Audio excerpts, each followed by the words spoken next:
बीमारी के भारत देश में आने की कहानी पूरी हमको समझनी पड़ेगी। 5 मार्च 2020 को हमारे राष्ट्रीय अध्यक्ष जी श्री अखिलेश यादव जी ने लोकसभा में कहा था, देश भर में ये जो दुनिया भर में ये जो बीमारी फैली है, ये हवाई जहाज के माध्यम से फैली है। हवाई जहाज को रोकना पड़ेगा और हवाई जहाज के माध्यम से आने वाली इस बीमारी को हम हवाई अड्डे पे रोक सकते हैं। जी, मेरी पूरी बात, राजेश भाई, पूरी बात होने दीजिए ना। अगर हम विस्तार में चर्चा कर रहे हैं तो विस्तार में होनी चाहिए उस चीज की चर्चा। आप एक कमेंट में उस बात को नहीं कर सकते। हवाई जहाज से आने वाली बीमारी को हवाई अड्डे पे रोका जा सकता था। उसके बाद राष्ट्रीय अध्यक्ष जी ने हमारे क्या, अगर सही तरीके से जांच होगी तो रोका जा सकता था। ये 5 मार्च 2020 को था, तब तक कोविड की बात भारत देश में नहीं हुई थी। सही तरीके से जांच हो तो हमारे देश का बचाव हो सकता है। उसके बाद अगर ट्रेन के माध्यम से यह बीमारी फैली तो देश भर में बहुत भयानक स्थिति होगी और हमारे हाथ से चीजें निकल जाएंगी। 5/6/2020 को हमारे राष्ट्रीय अध्यक्ष श्री अखिलेश यादव ने लोकसभा में आगाह किया, अन्य नेताओं ने भी आगाह किया सरकार को, लेकिन सरकार ने उस बात का मजाक उड़ाया। उस समय के केंद्रीय स्वास्थ्य मंत्री जो सज्जन थे उनको हटा दिया गया है अब, लेकिन बहुत मनोरंजन किया उन्होंने लोगों का इस बात को मजाक उड़ाते हुए कि हमारी सारी तैयारी है। लेकिन कोविड की पहली लहर सरकार की नाकामयाबी दिखी, दूसरी लहर सरकार की नाकामयाबी दिखी, हवाई जहाज से, हवाई अड्डे से, ट्रेन से, अस्पतालों में, सड़क से, शमशान में, कब्रिस्तान में, हर स्तर में सरकार की नाकामयाबी दिखी। अब तीसरी लहर, आज मध्य प्रदेश देश का हृदय प्रदेश है और देश का मध्य में स्थित है। अगर वहां यह बीमारी आ चुकी है और विस्फोटक स्थिति में, तो इसका जिम्मेदार कौन? जिम्मेदारी तो किसी को लेनी पड़ेगी। जो हवाई जहाज से आने वाली बीमारी अगर आ गई है, यानी हवाई अड्डे पे हम फेल हुए, सही तरीके से हम जांच नहीं कर पाए, प्रदेश के अंदर आ गई यानी हमने प्रदेश में सही तरीके से जांच की व्यवस्था नहीं कर पाए, तो ये तीसरी बार, तीन बार अगर नाकामयाबी हुई है तो इसकी जिम्मेदारी कौन लेगा? जो सत्ता में बैठा है कि जो विपक्ष में बैठा है वो जिम्मेदारी लेगा? नाकामयाबी, गैर जिम्मेदारापन ये बैठी हुई सरकारों का है जो इनको निभाना चाहिए था। अब बात आती है हमारी विपक्ष की। विपक्ष समय समय पे आगाह कर रहा है, क्या सरकार सुन रही है? इन 3 चरणों में जो मैंने बताया, प्रथम लहर में, दूसरी लहर में, तीसरी लहर में, कितनी बार केंद्र की या राज्य की सरकार ने ऑल पार्टी मीटिंग बुलाई है? क्या विपक्ष के लोगों से इन्होंने चर्चा करना उचित समझा? अभी खुद बड़ी बड़ी रैलियां करने लगे, प्रधानमंत्री होते हुए, प्रधानमंत्री पद की गरिमा रखते हुए काशी में जाकर के बड़े बड़े आयोजन कर रहे हैं, मथुरा में जाकर के बड़े बड़े आयोजन कर रहे हैं, धार्मिक उन्माद फैलाना चाहते हैं उन सब बातों को लेकर के। तो क्या विपक्ष अपनी भूमिका नहीं तय करेगा? जब सामने चुनाव हो और चुनाव में जाने से अगर हम ही लोग पीछे बैठ जाएंगे तो अब आप ही के, हमारे मीडिया के साथी क्या बात कहेंगे कि विपक्ष तो डरा हुआ है, विपक्ष जनता के बीच में नहीं जाना चाहता, हम लोग बीच में नहीं है, हम लोग घरों में बैठ गए। जैसे अभी हमारे भारतीय जनता पार्टी की सरकार दूसरी पार्टी के लिए कह रहे थे कि कोई ननिहाल चला गया है, कोई कमरे में बंद हो गया। इनकी वक्तव्य तो ये रहेंगे, जिम्मेदारी से हमेशा भागते रहेंगे, गैर जिम्मेदारी हमेशा इनकी दिखेगी। उन सब बातों पे ये बातें नहीं करेंगे, ये बात करेंगे विपक्ष पे। सरकार में रहते हुए इनकी पार्टी की सरकार है तो इन्होंने क्या जिम्मेदारी निभाई, उस पर गंभीरता से चर्चा करनी चाहिए और बताना चाहिए, ना कि विपक्ष के ऊपर इन्हें आरोप लगाना चाहिए। ये विपक्ष पे आरोप इसीलिए लगाते हैं क्योंकि इनके पास खुद की बताने की कोई योजना नहीं है। तो ये कहते हैं ना टच एंड थ्रो, तो ये छू करके और भागने वाला काम करते हैं, आरोप लगा के भाग जाते हैं। जो इनकी जिम्मेदारी है उस पर कोई बात नहीं करे। आज क्यों प्रधानमंत्री अपनी रैलियों पर रोक नहीं लगा रहे? मुख्यमंत्री योगी आदित्यनाथ जी क्यों नहीं रोक लगा रहे? क्यों नहीं लगा रहे? साफ दिख रहा है, डरे हुए हैं, घबराए हुए हैं, सरकार के पास कुछ नहीं है बताने को। इसीलिए मथुरा, काशी, अयोध्या का कहीं कुछ सरकार की योजनाओं में बताने में इन पास कुछ नहीं है। एक भी बार इन्होंने अब शमशान कब्रिस्तान की बात नहीं करी जो 2017 में कर रहे थे। क्यों? क्योंकि शमशान कब्रिस्तान तक के इन्होंने हालत बुरे कर दिए।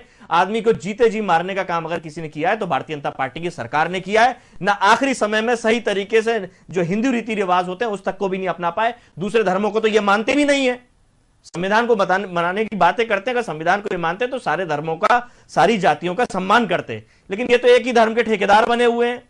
कोई दूसरा अगर मंदिर में चला जाएगा तो इनको आपत्ति है, कोई दूसरा अगर कोई वेशभूषा अपना लेगा तो इनको आपत्ति है, हर चीज में तो इनको आपत्ति है। लेकिन सरकार की जो भूमिका होनी चाहिए उसमें हर तरीके की गैर जिम्मेदारी आपको भारतीय जनता पार्टी की दिखेगी, चाहे मध्य प्रदेश हो, उत्तर प्रदेश हो या केंद्र की सरकार हो। लौटूंगा मैं आपके पास अनिल जी, लेकिन एक सवाल ये भी तो है यश जी, आपने कह दिया कि पूरी बात सरकार पर डाल दी, इनकी तरफ से रैलियां की जा रही तो आप भी वही कर रहे हैं, जो वो कर रहे हैं वही आप भी कर रहे हैं। अच्छा, दूसरी चीज, चलिए आप जो कह रहे हैं कि सरकार की गलती है और ये सब हो रहा है, अभी अनिल जी से भी बात हुई और कांग्रेस से धनुपिया जी भी हमारे साथ जुड़े थे। बीजेपी की तरफ से यह आरोप है कि विपक्ष नहीं चाहता कि चुनाव टाले जाए, तो अब आपसे मैं ये सवाल चाहता हूं कि जिस तरह की स्थितियां बन रही हैं तो क्या चुनाव आगे बढ़ना चाहिए या टाले जाना चाहिए? देखिए राजेश भाई, विषय से हटके बात है लेकिन जुड़ी हुई है। बिल्कुल जुड़ी। हम ईवीएम पे आरोप लगाते हैं, तब इनका क्या कहना होता है? चुनाव का बहिष्कार कर दिया, मतलब हम चुनाव से दूर चले जाएं। ये व्यवस्था नहीं सुधारेंगे, हम चुनाव से दूर चले जाएं। सरकार की जिम्मेदारी तो व्यवस्था देना है, व्यवस्था पे क्रेडिबिलिटी होनी चाहिए। तो क्रेडिबिलिटी सरकार की नहीं है, सरकार के काम की नहीं है। हम चुनाव में जाना चाहते हैं ताकि ये हमारे ऊपर आरोप ना लगे कि हम पीछे जा रहे हैं। सरकार व्यवस्था करे ना चुनाव के बीच में, एक अच्छा स्वास्थ्य वातावरण दे, स्वास्थ्य व्यवस्था ठीक से दे। अभी आपने खुद ने, मीडिया के साथियों ने दिखाया कि जब मध्य प्रदेश के अंदर ऑक्सीजन प्लांट्स की चेकिंग हुई तो एक भी ऑक्सीजन प्लांट ठीक से चल नहीं पाया। कितने दिन हुए? अभी 6 महीने 8 महीने हुए कोविड की दूसरी लहर को गए हुए। तो 6-8 महीने में इनका काम दिखने लगा, पूरी फेलियर दिखने लगी। बच्चों के लिए आईसीयू बेड, मध्य प्रदेश की राजधानी भोपाल में 10 आईसीयू बेड नहीं है। कितना गंभीर विषय है। राजधानी में जहां मुख्यमंत्री है, गवर्नर है, मंत्री है, पूरी सरकार बैठी है, वहां ये व्यवस्था नहीं दे पा रहे, तो ग्रामीण अंचलों में क्या होगी?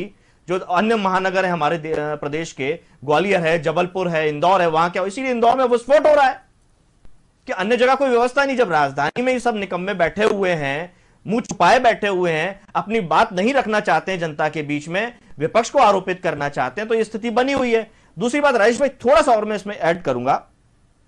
पहली लहर जो आई थी तो ये भारतीय जनता पार्टी ने पूरी बात जमातियों पर डाल दी थी कि दिल्ली में बैठे जमाती लेकर के आए थे।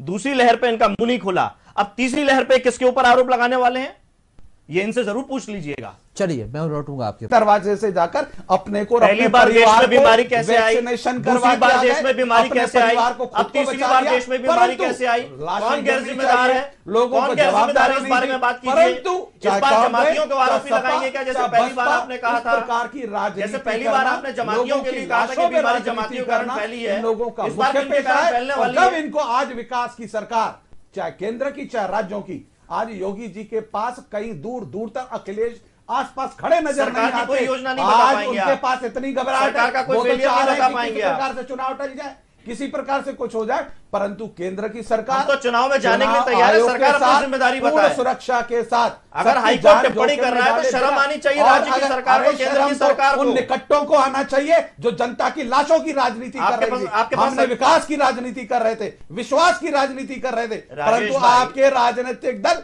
केवल भ्रम की राजनीति करके देश की जनता को अपने कार्य किस पे दिला पाए? किसानों पे। अरे आप चिंता मत कीजिए, जनता बताएगी। बीमारी में किसान बैठा रहा, आपके जनता बताएगी, और आखिरी में आपको शर्म के मारे किसान बिल वापस लेना पड़ा। ये नालायकी थी आपकी सरकार की, निकम्मापन था आपकी सरकार का कि कोविड के पूरी दूसरी लहर में वो बेचारे किसान बैठे रहे, 900 लोगों की जान गई, उसके जिम्मेदार है। लाशों की राजनीति करी तो भारतीय जनता पार्टी की सरकार ने करी, आपके नेताओं ने करी, हम नेताओं ने करी। सुन नहीं रहा, आपकी कोई नहीं सुन रहा, देश सुन रहा है तो केवल सुन नहीं रहा तो आपके नेता नहीं सुन रहे, आप चिल्लाते रहिए, जनता की बात नहीं सुन रहे, विपक्ष की बात नहीं सुन रहे। आप अपना नकारा निकम्मापन छुपाने के लिए अनर्गल बयान देकर के आरोप लगा के भागते हैं। आप सरकार की नीति रीति नहीं बता पा रहे, आपका परफ्यूम जवाब देगा, आपका सेंट जवाब देगी, आपके आरोप जवाब देंगे। भ्रष्टाचार की दुकान चलाने वाले सपा ने उत्तर प्रदेश को बर्बाद करके रख दिया, देश देख रहा है। और अखिलेश यादव खुद की जमानत बचा ले, बहुत होगा। अच्छा, अखिलेश यादव खुद की जमानत बचा ले, बहुत होगा। बहुत स्पष्ट शब्दों में बता रहा हूं, अखिलेश की जमानत जब्त हो रही है। यह आज की स्थिति है उत्तर प्रदेश में। जमानत किसको कहते हैं, थोड़ा बता पाएंगे? आप चिंता मत कीजिए, जमानत शब्द का जो आपने कहा, इसका अर्थ बता दीजिए, होता क्या है? अरे आपको आप प्रवक्ता के रूप में बैठे हैं भारतीय जनता पार्टी के, वोट आपको मिल जाए, आपकी जमानत जब्त हो जाए। क्या होती है जमानत? आप आइए, आप अखिलेश यादव की जमानत, बात चल रही है कोविड की बात है, जमानत पे। अरे आप चले गए चुनाव में, यही तो बात है, आपसे जवाब चाहती है। चुनाव की रैलियों की बात हो रही है, आपकी जमानत जब्त हो रही है, आपके अखिलेश यादव की जमानत जब्त हो रही, उसको बचाने का प्रयास में इसलिए चाहते हैं, पहली लहर चाहते हैं चुनाव निरस्त हो जाए, जिम्मेदारी नहीं तय कर पा रहे हैं। अखिलेश की नाक कटने वाली और नाक बच जाए। अनिल जी रोकूंगा, वो लोग भी शुरुआत करेंगे। राजेश भाई, मैंने अपने पिछले वक्तव्य में इस बात पे आपत्ति रखी कि कितनी बार इस सरकार ने ऑल पार्टी मीटिंग्स रखी, सभी राजनीतिक दलों को बुलाया चर्चा के लिए। अगर बुलाएंगे, सुझाव आएंगे, सुझाव को माने ये, लेकिन ये तो मनमानी करने के लिए उतारू है ना, इसीलिए इनको मानना नहीं है। आरोप लगा के टच एंड गो करना है इनको, आरोप लगाएंगे, भाग जाएंगे, अपनी जिम्मेदारी से दूर जाएंगे। देखिए, अभी एक किताब आप लोगों के पत्रकार साथियों के जो साथी बिछड़ गए इस कोरोना काल में, उसमें किताब लिखी है वरिष्ठ पत्रकार देवश्री माली जी ने, बिछड़े बारी बारी। उसका कार्यक्रम था विधानसभा के अंदर। उस विधानसभा के कार्यक्रम में मंच पे थे मुख्यमंत्री शिवराज जी, कमलनाथ जी, अन्य मंत्री और वरिष्ठ लोग। मंच पर जब शिवराज जी के संबोधन की बारी आई तो उन्होंने कहा कि हमें सबको मास्क लगाना चाहिए, लेकिन कार्यक्रम के शुरू से लेकर अंत तक स्वयं मास्क नहीं लगाए थे, बाकी सब लोग मास्क लगाए थे। तो जैसा सुशील जी ने कहा कि जब क्रियान्वयन हमको करना है तो हमें उदाहरण पेश करना पड़ेगा जनता के बीच में, नहीं तो जनता को ऐसा लगेगा कि सारे नियम कायदे हमारे ऊपर हैं। तो प्रदेश का मुखिया जब ऐसे उदाहरण पेश करेगा तो मुझे लगता है कि वो ईमानदारी से काम तो नहीं हो पाएगा। जनता को लगेगा कि जैसे हमारे ऊपर सख्ती की जा रही है, किसी तरीके की कोई बीमारी नहीं है। एक बात। दूसरी बात, हमीदिया अस्पताल की घटना होती है, बच्चे उसमें आग में जल जाते हैं, बेचारे हमारे नौनिहाल शहीद खत्म हो जाते हैं। ये व्यवस्था की पोल खोलता है। सरकार ने उस पर क्या सुधार किया, क्या नहीं किया, ये जनता के बीच में जानी चाहिए बात।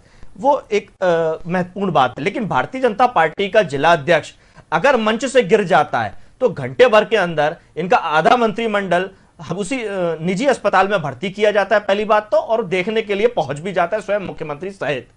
यानी सरकारी व्यवस्था पे इनका खुद का विश्वास नहीं है, इसीलिए इन्होंने सरकारी अस्पताल में नहीं किसी को एडमिट कराया। स्वयं मुख्यमंत्री जब पिछली बार कोविड के से संक्रमित हुए थे, इनके अन्य मंत्री जो संक्रमित हुए थे खुद निजी अस्पताल में भर्ती हो गए। सरकारी व्यवस्था पे इनको खुद को विश्वास नहीं था, क्योंकि इन्होंने व्यवस्था जो देके रखी है वो इन्हें मालूम है कि कितनी जानलेवा है। उसमें जानलेवा होने के लिए आम आदमी को मरने के लिए छोड़ दिया है इन्होंने।